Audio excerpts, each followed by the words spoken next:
Welcome back, everyone, to the Deep Dive. If you're enjoying these deep dives, be sure to like and subscribe. Back in 2011, this whole idea of AI becoming like a person felt pretty sci-fi, right? Oh, totally. Yeah, you'd bring it up, and you'd just get this, polite but skeptical look from anyone who knew anything about it. Yeah, Legal scholars, tech folks, you name it. right. And now, here we are, just a few years later, and suddenly it doesn't feel so far-fetched at all. Not at all. I mean, think about Blake Lemoine getting fired from Google for suggesting their language model, Lambier, was sentient. And all these stories popping up left and right. Yeah, like that software engineer who went from being totally dismissive of AI sentience to feeling like his brain was literally a quote-unquote hacked by an LLM. It's wild. It really shows how quickly things are changing. Even our gut reactions to what intelligence is, what sentience might be, are getting challenged. What felt like settled skepticism a short time ago now seems almost quaint. Totally. And today, we are going deep on something that honestly feels like it's straight out of science fiction, but it's getting more and more real every day. We're talking about AI personhood. Yeah, it's a concept that really pushes us, to think about what are the limits of our understanding of consciousness and rights and even what it means to be human. Absolutely. And to help us navigate this very complex and tricky topic, we've got some incredible sources lined up. One of the big ones we'll be diving into today is The Line, AI and the Future of Personhood by James Boyle. We're also going to be looking at some really interesting parallels with the history of corporate personhood and, believe it or not, the fight for animal rights. Yeah, and all of these, they kind of come together around this huge question. Should we consider a non-human entity a legal person? What would that even mean for our world? I think a good place to start is with those large language models, or LLMs. They've really thrown a wrench into the whole discussion of AI personhood. Right. So for anyone who needs a refresher, LLMs are essentially sophisticated text generators. They use tons of data to produce language that sounds incredibly human-like. And even though experts, like Professor Emily Bender, are very clear that AI, like Lambier, is basically just predicting the next word in a sentence, mindlessly, based on all that data it's been fed. The output can still feel so eerily human, right? Exactly. It can be unsettling how coherent and contextually appropriate it is. It really plays on that human tendency to anthropomorphize, to see human-like qualities where they may not actually exist. It's like they're mimicking human language so well that we almost instinctively start to attribute genuine understanding and consciousness to them. Exactly. So Boyle, the author of The Line, kind of starts us off in this really interesting way. He gives us these thought experiments that are so smart, but also a little bit creepy. He introduces us to Hal, a super advanced AI, and Chimpy, this genetically engineered human-chimp hybrid. And the point of these thought experiments, right, is to kind of shake us up a bit, make us question our assumptions about intelligence, about consciousness, and where we draw that line. Human, not human, what does it even mean? And what I thought was so fascinating was the way that Boyle talks about how people react to these two different thought experiments. With Hal, this pure AI, people are actually demanding that it be given legal personhood. But with Chimpy, the focus is more on, how useful he is, whether we can own him, that kind of thing. Yeah, and it makes you wonder, right? Is there some sort of deep down bias that makes us more comfortable exploiting something that's kind of human, but maybe not quite? Like we're more okay with that than with the idea of an AI that actually outthinks us? Yeah, it's almost like we're more afraid of a machine becoming smarter than us than we are of blurring the lines between us and other animals. And that leads us to this crucial question. How in the world are we going to judge AI consciousness? Can we even do that? And how does that link to this idea of AI personhood? I mean, how do we even begin to measure something as slippery as consciousness in an entity that is so different from us? It's like trying to grab onto smoke. Yeah. It's so hard to pin down. Yeah. But we can't avoid this conversation. As AI gets more woven into our lives, these questions become more and more urgent. And one of the interesting things that Boyle points out is that maybe we can find some clues by looking back at legal history. And one of the most thought-provoking examples he gives is the whole concept of corporate personhood. Oh, this is where it gets really interesting, right? Because corporations, they aren't really living beings in the way we usually think about it. But we've given them this legal status of personhood. We already have these artificial persons in our legal system, corporations. It raises this question, are we going to apply similar logic to AI? Yeah, that's a good point. I mean, we grant corporations legal rights similar to individuals, even though they're not flesh and blood beings. Right. And the reasons for doing so weren't necessarily about seeing some inherent humanity in corporations. It was more about practicality. We needed them to be able to enter contracts, own property, and navigate the legal system. So how did that even happen? What led us down that path? Well, it's definitely a winding road, and there are all sorts of theories and legal battles and societal values that have kind of shaped it over time. Yeah, like a river that keeps changing its course. So help us out here.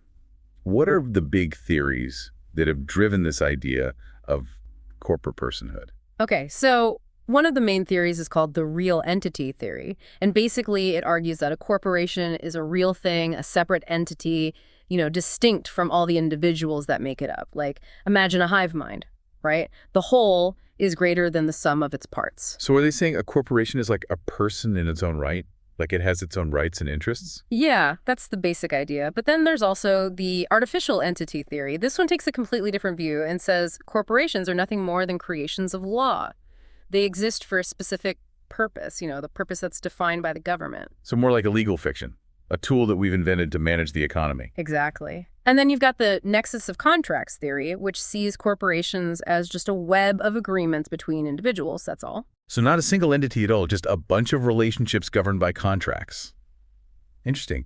So you have these three very different ideas about what a corporation is, and I guess that shapes whether we think it deserves to have any rights at all or what those rights should be. And this debate isn't just something that academics argue about in their ivory towers. It has real-world impact. It shapes how corporations work in our society, their responsibilities, and even how much power they have. Yeah, and that's where things get really interesting when we start thinking about AI personhood. Yeah. I mean, if we can grant legal personhood to a corporation, which is just this non-human entity we created for economic reasons, should we apply that same logic to AI? Especially as it becomes so advanced. It's a question that's got a lot of people talking, and there's no easy answer. Some say it's the next logical step. Others worry that we're opening a can of worms here. What are some of the big concerns people have about this idea of AI personhood? Well, one of the biggest fears is that it will blur the line between us and machines so much that we lose sight of what makes us human. That sense of our own uniqueness and our special place in the world. Yeah, like that deep-seated fear of being replaced, of no longer being the only ones on Earth with real intelligence and self-awareness. Exactly. And then there's also the worry that granting AI personhood could have all these unintended consequences that we haven't even thought of yet. Like, could AI become so powerful that it actually threatens our freedom? Like all those dystopian sci-fi movies. Right. They suddenly don't seem so far-fetched anymore. Right. And another concern is that this whole idea of AI personhood could be hijacked by big corporations or governments, just to serve their own interests. Yeah, it's similar to some of the worries people have about corporate personhood, right? If corporations have too many of the same rights as people, do they end up with too much power and influence? Do they start to drown out everyone else? It's a balancing act, isn't it? We want AI to reach its full potential, but we also need to make sure it serves humanity, not the other way around. That's why this whole conversation about AI personhood is so important. We need to think it through, all the possible benefits and the potential downsides. We don't want to rush into this blindly. And maybe looking back at the history of corporate personhood can give us some guidance. We can see what worked, what didn't, and maybe avoid some of the same pitfalls. So it's not just an interesting side story. It's actually a really important case study that can help us navigate these new challenges we're facing with AI. Totally. It highlights how important it is to have clear definitions, solid legal frameworks, and just ongoing discussion as a society as technology keeps evolving so quickly. This is already such a mind-bending conversation. But before we move on, let's just quickly sum up what we've talked about so far. Sure. So we've started to explore this big question of AI personhood, and we've seen how tricky it is to even define consciousness in a non-human entity, let alone measure it. And we've begun to look at the history of corporate personhood and what lessons we can learn from that as we try to figure out this whole AI thing. Yeah, and we've touched on some of the big anxieties people have about AI personhood, like, the fear of dehumanization, the worry about unintended consequences, and the possibility of too much power ending up in the wrong hands. All right, so that's a great start, but we've just scratched the surface here. In the next part of our deep dive, we're going to really dig into the historical controversies around corporate personhood and what they might reveal about the road ahead for AI. And we're also going to explore this whole movement for animal rights and how that surprisingly connects to the broader question of expanding the circle of who or what deserves moral consideration. So stick with us, folks. This is just getting started. So, as we keep digging into this whole AI personhood thing, I keep finding myself going back to that really tangled history of corporate personhood that we were talking about earlier. It's messy, but it actually gives us some really interesting clues about how we might approach this question of whether non-human entities should have legal rights. Yeah, you're totally right. It's like looking into one of those funhouse mirrors at a carnival. Everything's distorted, but it makes you question your assumptions about what personhood even means.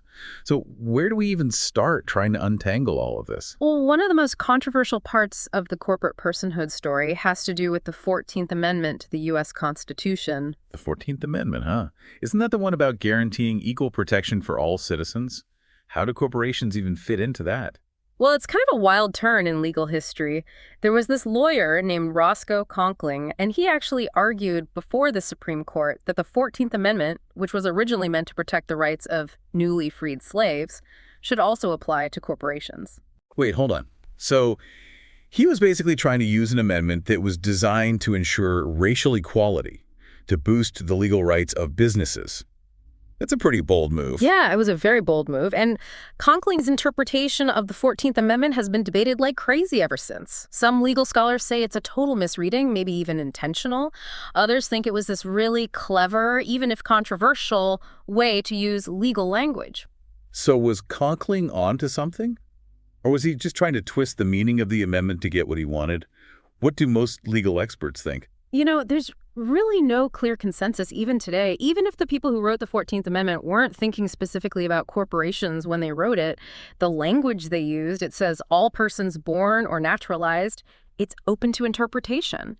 And ambitious lawyers like Conkling, they were ready to jump on that ambiguity. So the words themselves kind of create this slippery slope, right? Yeah. And I guess that slipperiness, that uncertainty about what makes a person in the eyes of the law, it's still shaping all these debates about corporate power today. Absolutely. This debate is still echoing in modern legal battles, like the Citizens United case, which basically gave corporations the right to spend unlimited amounts of money on political campaigns. Oh, right. Citizens United, that was a huge deal and super controversial. So are we basically still fighting that same 14th Amendment battle, just in a different form when we talk about corporate influence in politics today? You could definitely argue that. Are corporations just exercising their rights as legal persons, or are they using their money and power to distort democracy? It's a question that divides legal experts, politicians, and everyday people. It's like we're still haunted by these legal arguments from over 100 years ago. And now, with AI becoming so powerful, we're facing a whole new set of questions about what rights to give non-human entities. It's kind of mind-blowing. Exactly. If we decide to give AI legal personhood, will that actually lead to a more just world? A world where all intelligent beings have a voice, no matter what form they take? Or will it create this whole new set of problems, maybe even make it easier for powerful corporations to exploit and control these new AI entities for their own profit? These are big questions that we really need to think about carefully. And to really challenge our assumptions about what constitutes objective criteria for moral status, Boyle uses this thought experiment with the IQ civilization, a hypothetical species of super-intelligent aliens. It forces us to think about what beings with a completely different evolutionary history and way of thinking might consider important when it comes to moral worth. It shows that our own ideas about intelligence and consciousness are inevitably shaped by our human perspective. And it highlights the fact that even within our own species, consistently applying capacity-based criteria is incredibly difficult. Think about ongoing debates about voting rights or the varying levels of cognitive ability among humans. It all boils down to the fact that our understanding of moral status is deeply influenced by our experiences, our history, and our cultural context. So, looking back at this whole messy history of corporate personhood, Yeah. what are the key takeaways? What can we learn from that as we're trying to figure out how to approach this whole AI personhood thing? Well, one of the clearest lessons is that trying to define personhood is way more complicated than it seems. It's a concept that keeps changing, and it's constantly being challenged and redefined as we encounter new forms of intelligence and new ways of organizing ourselves. It's like trying to pin down a butterfly, right? It's just so fluid. Our legal and ethical systems, they were designed for humans, and now we're having to stretch and adapt them to deal with something that's totally new and different. It's a big challenge. Yeah, that's where the challenge lies, but also the excitement, right? Yeah. AI is making us rethink all of these old frameworks. It's forcing us to ask those really fundamental questions about what makes us human, what rights are truly essential, and how we can build a future where both humans and AI can flourish. It's like AI is making us confront our own biases and assumptions and limitations. It's pretty wild. That might actually be the most profound effect of AI. It's not just about whether machines will become like us, but how they will challenge us to understand ourselves better. So as we move forward into this uncharted territory, what are the most important questions we should be asking about AI personhood? What do we absolutely need to consider before we start granting legal rights to these non-human entities? I think the most important thing is to define what we even mean by personhood in the context of AI. What are the essential qualities? Intelligence, self-awareness, emotions. What does it even mean for an AI to be a person? This is a question that philosophers have been wrestling with for centuries. And now we have to apply those debates to artificial intelligence. It's a lot to unpack. We also need to really think through all the possible consequences of granting AI legal personhood. Will it make AI more accountable for its actions? Or will it create new ways for AI to be exploited? And what about the rights of humans? How do we balance the rights of AI with the need to protect human freedom and well-being? These are not easy questions to answer. You're right, there are no simple solutions here. But I think if we're willing to have open and honest discussions, if we learn from the mistakes we've made in the past, and if we approach this with a mix of curiosity and caution, we can find a way forward, a way to create a future where AI makes our lives better without undermining what it means to be human. This has been such a thought-provoking conversation. But before we get too lost in the philosophy of it all, let's bring it back to those two paths we were talking about before.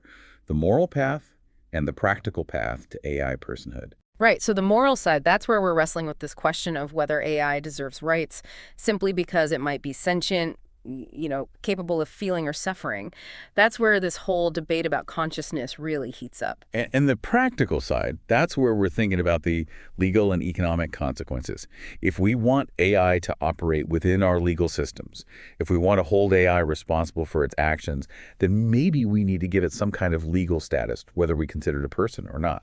And that's where the history of corporate personhood is so relevant. Corporations, they're not human, but they've managed to acquire a lot of legal and political power over time. It's a fascinating story and a little bit scary. So is it possible that AI is headed down the same path? Could we see AI becoming these powerful players in our legal and economic systems, even if we never really resolve that moral question of whether they're truly persons? It's definitely something we have to consider. I mean, AI is already embedded in almost every aspect of our lives, from finance to healthcare to transportation. The potential for both good and bad is enormous. This is pretty heavy stuff. We're talking about the potential for AI to completely reshape our world, whether we call it a person or not. That's right. And the choices we make now, the conversations we have, they're going to have a huge impact on the future, not just for us, but for generations to come. We need to be thoughtful, we need to be informed, and maybe we even need to be a little brave as we navigate this uncharted territory. Well, I'm definitely eager to keep exploring this topic. And speaking of exploring, in the next part of our deep dive, we're going to look at something that might seem a little out of left field, but it's actually super relevant: the fight for animal rights, and what it can teach us about the future of AI personhood. It might seem counterintuitive at first, but I think you'll see that the connections are really striking. Welcome back to the Deep Dive. We've been on this incredible journey exploring AI personhood, and now we're going to take a turn that might seem a little unexpected at first. We're going to dive into the world of animal rights and see what connections, if any, we can draw to this bigger debate about AI. It's a fascinating parallel, actually, and it's something that Boyle really digs into in his book. The fight for animal rights, at its core, is really about expanding who we consider worthy of moral consideration, looking beyond just our own species. It's about recognizing that other beings, even if they don't think or look exactly like us, they might still deserve our respect, our protection, maybe even certain rights. Exactly. Like the case of Tommy the chimpanzee. Yeah, that was a landmark case. What were the main arguments being made on Tommy's behalf? The arguments often centered around the idea that animals like Tommy possess sophisticated cognitive abilities, a degree of self-awareness, and complex emotional lives. They were arguing that these animals shouldn't be treated as mere property, but rather as beings deserving of fundamental protections. Exactly.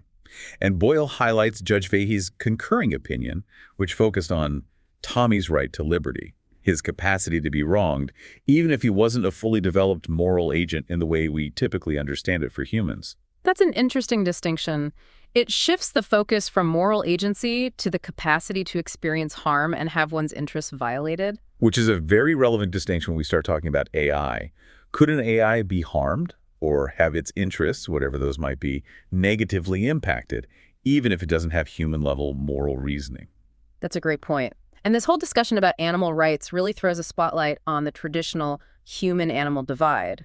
A divide that has its roots in philosophy, religion, and even our understanding of evolution.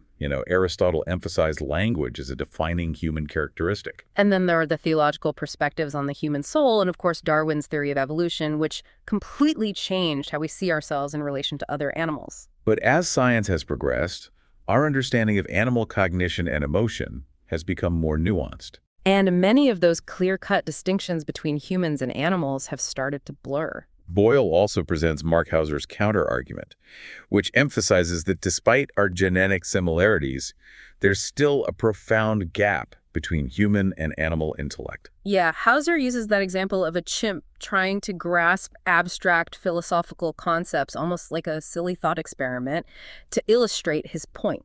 It's a reminder that while we might share some fundamental cognitive and emotional capacities with other animals, there are still significant differences, particularly when it comes to things like abstract thought, complex language, and the ability to build upon knowledge and technology over generations. And yet we've seen throughout history how non-human animals have been used symbolically in our legal systems. Like the cow representing livestock, or the old concept of a deodand, where an object or even an animal that caused someone's death could be forfeited, as if it had some kind of agency or culpability. So in a way, our legal systems have already grappled with assigning a kind of significance or agency to entities outside the human realm. Exactly. These examples show how our legal and moral frameworks have always tried to figure out where to place entities that don't fit neatly into the category of human. And those historical precedents are likely to influence how we approach AI personhood as well. Speaking of blurring lines, let's move into the world of transgenic entities, chimeras, and hybrids. To make sure we're all on the same page, can we quickly define those terms? Sure. A hybrid is an organism created by combining genetic material from two different species, usually through sexual reproduction. Like a mule, right? Exactly. A transgenic organism is one that's had a gene or DNA segment from another organism artificially inserted into its genome. So you're directly manipulating the genes. Precisely. And a chimera is an organism that has at least two different sets of genetically distinct cells, often from different zygotes or fused embryos. So it's like a mix of different genetic lineages within a single organism. Right. And when we consider these entities, the question of their moral status becomes really complex. Boyle talks about two main approaches to figuring this out: species-based and capacity-based. So with the species-based approach, moral status is tied to being human. It's like a birthright. Exactly. Whereas the capacity-based approach says it's about the specific mental and other abilities an entity possesses: intelligence, self-awareness, the capacity to suffer, things like that. And Boyle tells this great anecdote about presenting the chapter on HAL and the chimpy to a group of federal judges. Their immediate response was, but they aren't human and rights are for humans. It's like textbook species-based thinking. It really shows how ingrained that view can be, even if it's not always explicitly articulated. But then defining human in the context of transgenic entities gets really messy. Absolutely. Is it about DNA percentage? Biological material? The ability to reproduce with other humans? Appearance? Potential for developing human-like capacities? These questions are at the heart of what bioethicists and legal scholars are trying to figure out. And it highlights the tension between our moral intuitions and our attempts at logical reasoning. Sometimes something just feels inherently wrong or unnatural, even if we can't explain exactly why. Boyle talks about historical controversies surrounding so-called unnatural activities as an example of this. But that feeling of wrongness can be influenced by cultural biases and prejudices, which is why the idea of speciesism is so important to consider. It's basically saying that discriminating based solely on species is just as ethically problematic as racism or sexism. Exactly. And then there's the environmental precautionary principle, which suggests we should be extremely careful with genetic modification, especially when it comes to crossing species lines. It's about considering the potential for unintended consequences, not just for the modified entity itself, but for the whole ecosystem. Right. But then you have counter-arguments about the potential to undermine social order Mm. or the importance of maintaining a clear sense of species identity. Boyle mentions Robert and Baylis's argument that even questioning the moral status of part-human hybrids could be seen as a threat to societal values. It's a perspective that prioritizes clear boundaries, even as technology makes those boundaries blurrier and blurrier. And some of the arguments that are being made in favor of animal rights, they're becoming more and more relevant to the conversation about AI. Like, think about the case of Tommy the chimpanzee, which we talked about earlier. One of the main arguments there was that chimpanzees, they have this level of cognitive and emotional complexity that makes them deserving of being recognized as legal persons. So if we can make that argument for a chimpanzee based on its abilities, could we make the same argument for a really advanced AI? That's the question that has a lot of people excited and a lot of people worried, to be honest. I mean, AI is evolving so quickly, and we're already seeing machines that can do things better than humans in a lot of areas. Like, think about chess, Go, even creative things like writing poetry or composing music. Yeah, it's like AI is blurring the lines between what we used to think of as uniquely human abilities and what machines are capable of. And as those lines get blurrier, our traditional ideas about personhood, they just don't seem to fit anymore. It makes you wonder if we're kind of stuck in this outdated way of thinking, this species-centric view of the world. Like that saying, if all you have is a hammer, everything looks like a nail. We're so used to thinking of ourselves humans as the only ones who really matter morally that we have a hard time seeing anything different from us as potentially being a person, too. That's a really important point. This whole debate about AI personhood, it's a lot like the debate about animal rights. Yeah. It forces us to confront our own biases and assumptions about what intelligence is, what consciousness is, and what it means to be a person. Like we need to upgrade our moral operating system to make room for all these other beings. Right, exactly. And one of the ways that Boyle helps us think about this is by contrasting pure speciesism with capacity-based reasoning, which we touched on before. Right. So pure speciesism basically says you're only a person if you're human.